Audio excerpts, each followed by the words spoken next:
Today we are going to learn about the concept of electrostatic potential and potential difference between 2 points. Then we will study about the electric potential due to a single point charge. Then we will study how to calculate electric potential due to a group of charges. Suppose we have more than one charge, then how to calculate electric potential at a point due to that group of charges. Then we'll calculate electric potential due to electric dipole at different points on its axial line or for a point on its equatorial line. First of all, if we'll talk about electric potential, so electric potential is a physical quantity which determines the flow of charges from one body to another body.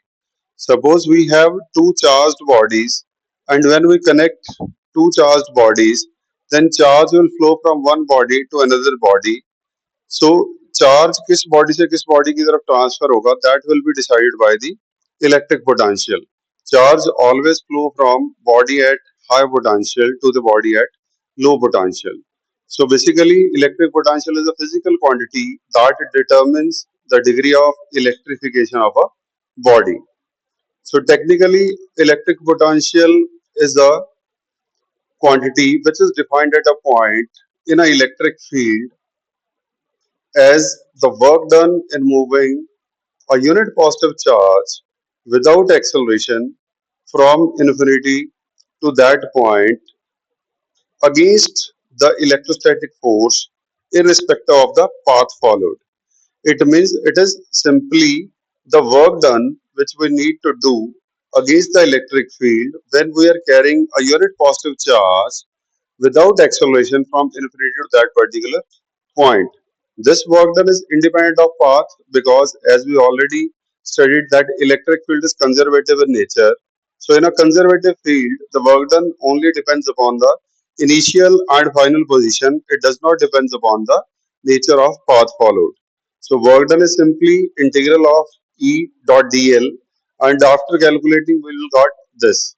So as the definition of potential, according to definition, if we put the limits from infinity to a point whose distances are, so then we'll get the formula for electric potential as 1 upon 4 pi epsilon naught q by r. So this is the formula for electric potential due to a single charge. It is a scalar quantity because it is simply a work done, so it don't have any direction. For a positive charge, electric potential is positive, and for a negative charge, electric potential is negative. As it is simply the work done per unit charge, so the unit of electric potential is joule per coulomb or Newton meter per coulomb, or simply it is volt. Electric potential at a point is said to be 1 volt if we have to do only 1 joule of work in moving 1 coulomb charge from infinity to that point in the electric field. Then we'll set that potential of that point is 1 volt. Now moving further, there are some points which need to be kept in mind. The work done in moving a test charge from one point to another point, A to B, in an electric field depends only on the positions of the point and is independent of the actual path followed between A and B. As we already stated, that electric field is conservative in nature, so the work done does not depend upon the path. It only depends upon the initial and final position. So it means the line integral of electric field is independent of the path because electric field is conservative in nature.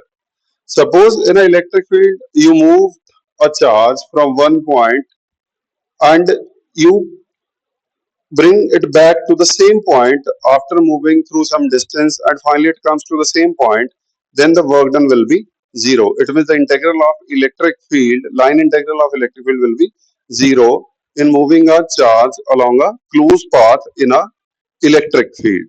Got it? So now what is electric potential difference? Electric potential difference is defined between 2 points in an electric field, so it is also equal to the work done in moving a unit positive charge without acceleration from one point to other point against the electrostatic forces irrespective of the path followed. So it is also simply the work done from one point to another point. So it means we know that potential due to a single or point charge is 1 over 4 pi epsilon naught charge upon distance. So we simply calculate potential at one point and calculate potential at other point, and we simply subtract them, then we'll get the electric potential difference from one point to another point. So one thing you must keep it in mind, that if you want to calculate work done from A to B, then the potential difference would be VB minus VA. And if you want to calculate work done from B to A, then it is VA minus VB. It means the potential of final point minus potential of initial point. Otherwise, you'll get a wrong answer because sign will be different. So both electric potential and potential difference are scalar quantities. Electric potential, for reference, will take electric potential of infinity to be 0. So for a positive charge, electric potential is positive, and for a single negative charge, electric potential is negative. Now we'll find potential due to a single point charge. So for a single point charge, whenever you are bringing a charge from infinity to a particular point in the field of that particular charge, we need to do some work. So that work in bringing a unit positive charge from infinity to that point is the potential of that particular points. So in this case, we need not to learn the derivation, we need to learn the formula only. The formula for potential due to a single point charge is 1 over 4 pi epsilon naught q upon r. So one thing you must keep it in mind, that if charge is positive, you must take the positive sign, and if charge is negative, you should keep the negative sign. It means for a positive charge, the value of potential is positive at a particular point, and for a negative charge, value of potential is negative for that particular point. So in this formula, Q is the charge whose potential is to be calculated, and R is the distance of point from the position of charge where potential is to be calculated.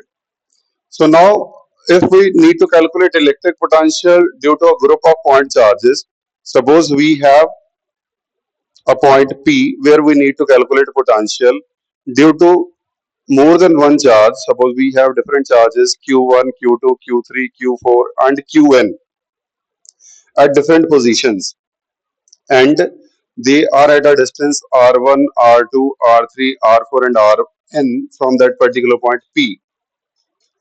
As we know that electric potential is a scalar quantity, so simply when you need to calculate potential at a point P due to number of charges, it is simply the sum of potential at point P due to the individual charges. Simple algebraic sum, because potential is a scalar quantity. But one thing you must keep in mind, that for a positive charge, the value of potential will be positive, and for a negative charge, value of potential will be negative.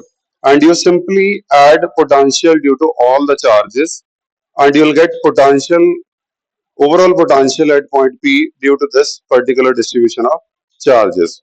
So, electric potential at a point is not affected by the presence of other charge.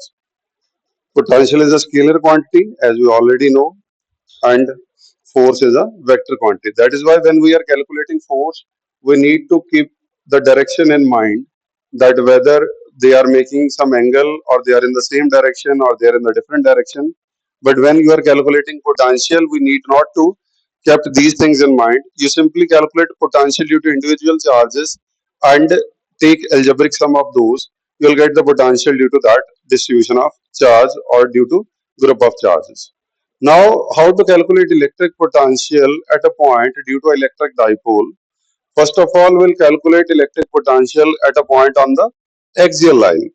So suppose we have a dipole having charges minus q and plus q, and having a dipole moment p vector. So we take a point P on the axial line of the dipole where we need to calculate the potential.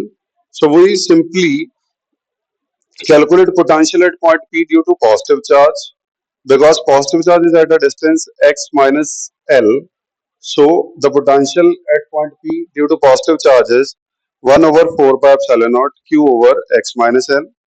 Similarly, the charge minus q is at a distance x plus L. So because charge is negative, we'll take the negative sign also. So potential at P due to that negative charge is 1 over 4 pi epsilon naught minus q over x plus L. Now the overall potential due to dipole is simply the sum of potential due to positive charge and due to negative charge. So simply we'll take the algebraic sum. So after calculation we'll get the final value of potential at point P due to this electric dipole. Now suppose the point is on the equatorial line or on the equatorial plane of the dipole. So similarly we'll take a dipole having charge minus q and plus q and having a dipole moment p vector.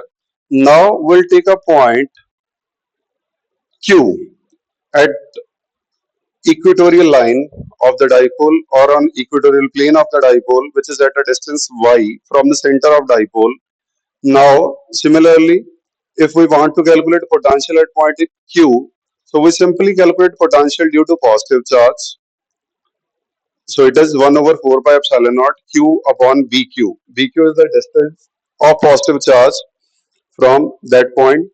So then we'll calculate potential due to negative charge. It is 1 over 4 pi epsilon naught. Because charge is negative, so we'll take the negative sign minus q over aq. Now the total potential at point q is the sum of these two charges. So it is simply potential due to positive charge and potential due to negative charge. As these potentials are having same value but opposite signs, because the distance bq and aq are same but one charge is positive and other charge is negative, so potential due to one charge and potential due to other charge will be added up, and finally potential due to the whole dipole at a point on the equatorial line or on a equatorial plane is 0. So this is all about today's topic. Thank you.